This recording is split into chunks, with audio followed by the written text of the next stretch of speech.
Good evening. So very shocking and important news for all. So இதை பற்றி நீங்கள் already news பார்த்துருக்கலாம், தெரிஞ்சிருக்கலாம். தெரியாதவங்க இதை பற்றின அப்டேட் வந்து இந்த வீடியோவில் இருக்குது, முழுமையாக பார்த்துக்கோங்க.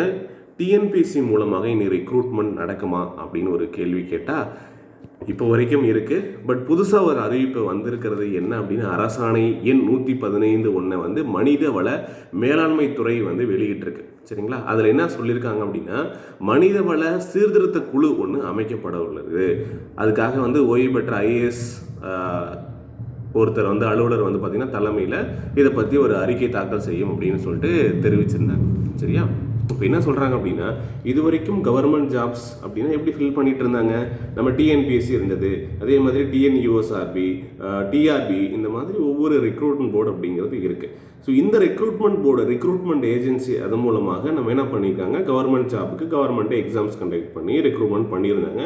அது மட்டும் இல்லாமல் வேலைவாய்ப்பு அலுவலகம் இருக்குது, அதன் மூலமாக ஆட்கள் தேர்வு செய்யப்படுறாங்க. ஸோ இதன் மூலமாக என்ன பண்ணலாம், 69% ரிசர்வேஷனாக நீங்கள் எந்த ரிசர்வேஷன் கொடுக்குறாலும் அது வந்து ப்ராப்பராக ஃபாலோ பண்ண முடியும். அட்லீஸ்ட் அதே ஒரு இஷ்யூ தான். ஸோ அந்த ரிசர்வேஷன் வந்து ஃபாலோ பண்ணுறது ஓகே இருக்கும். இப்போ என்ன பண்ணுறாங்க அப்படின்னா, தனியார் ஆள் சேர்ப்பு நிறுவனங்கள், ப்ரைவேட் ரெக்ரூட்மெண்ட் ஏஜென்சி மூலமாக இனி ஆட்களை வந்து கவர்மெண்ட் ஜாப்ஸ்க்கு தேர்ந்தெடுக்க போகிறாங்க அப்படின்னு சொல்லி இப்போ வந்து ஒரு கவர்மெண்ட் வந்து இந்த மனித வள மேலாண்மை துறை அரசாணை எண் 115 அப்படிங்கிறத ஒன்று ரிலீஸ் பண்ணியிருக்காங்க. சரிங்களா?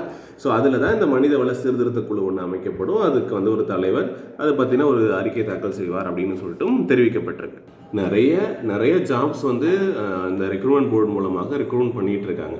இப்போ இருக்கக்கூடிய, அதாவது அரசில் இருக்கக்கூடிய பல்வேறு நிலை பணியிடங்களில் திறனோட அடிப்படையிலையும் ஒப்பந்த முறையிலும் கான்ட்ராக்ட் பேசிஸ்லையும் நிரப்புது. சரிங்களா? இதில் வந்து பார்த்தீங்க அப்படின்னா எப்படி நிரப்பலாம் அப்படிங்கிறதுக்கான ஒரு ஆய்வு வந்து மேற்கொள்ள போகிறாங்க அப்படின்னும். சரியா?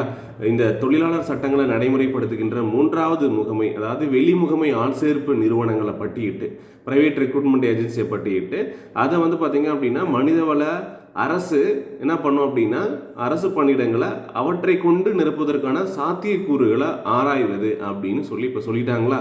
ஸோ இதன் மூலமாக என்ன பண்ணும், அரசினுடைய உயர்நிலை பணியிடங்களை தனியார் நிறுவனங்களுடன் ஒப்பிட்டு அந்த பணியிடங்களினுடைய வேலைத்திறன் மதிப்பீடு இது போல் ஆய்வு செய்ய போகிறதா வந்து சொல்லியிருக்காங்க. சரியா? சில ஆய்வு வரம்புகள்லாம் வந்து கொடுக்க போகிறதா சொல்லியிருக்காங்க. அப்போது இது மட்டும் இல்லாமல், ஸோ இந்த மாதிரி நீங்கள் இந்த அரசாணை எண் 115 பெரும்பாலான இது கவர்மெண்ட்டில் இருக்கக்கூடிய அந்த அரசு ஊழியர்களே வந்து எதிர்க்கிறாங்க. சரிங்களா? ஸோ அது அவங்க தான் வந்து பார்த்திங்கன்னா இந்த அப்டேட்டே வந்து இந்த ப்ரெஸ் ரிலீஸை வந்து கொடுத்துருக்காங்க. அப்போ தான் நமக்கே தெரியும் இந்த மாதிரி ஒரு இஷ்யூ போயிட்டுருக்கு அப்படின்னு சொல்லிட்டு. சரிங்களா?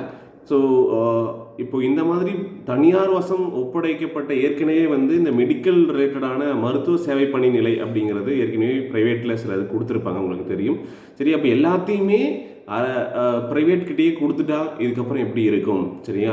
அப்போ அவங்க லாப நோக்கத்துடன் செயல்படுவாங்களா, எப்படி வந்து செயல்படுவாங்க அப்படிங்கிறது ஒன்று இருக்குது. அப்போ ப்ராப்பராக அந்த ரெக்ரூட்மெண்ட் நடக்குமா, இல்லை என்ன பண்ணுவாங்க? ஏற்கனவே கவர்மெண்ட் ஜாப்னாவே வேறு மாதிரி ஒரு விஷயம் பேசியிருக்காங்க, போயிட்டுருக்கு. உங்களுக்கே தெரியும் இந்த டாக்கு என்னன்ட்டு. ஸோ இப்போ இதே மாதிரி இப்போது ப்ரைவேட்டில் போயிட்டால் அப்போ ஒவ்வொரு போஸ்ட்டுக்கும் என்ன நடக்கும்?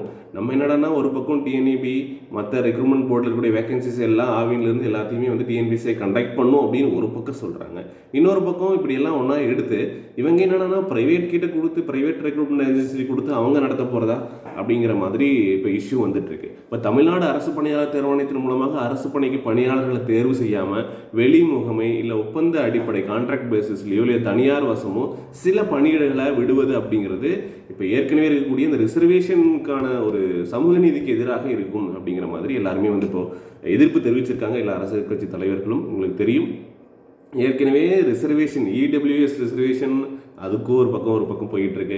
ரொம்ப நாளாக படிச்சுட்டு அரசு பணிகளுக்காக நம்ம தயார்படுத்திகிட்டு இருக்கக்கூடிய நம்முடைய இளைஞர்களுடைய வாழ்க்கையை வந்து பார்த்திங்கன்னா எதிர்காலத்தை கேள்விக்குறியாக்குறதே வந்து இந்த அரசுக்கு வேலையாக போயிடுச்சு.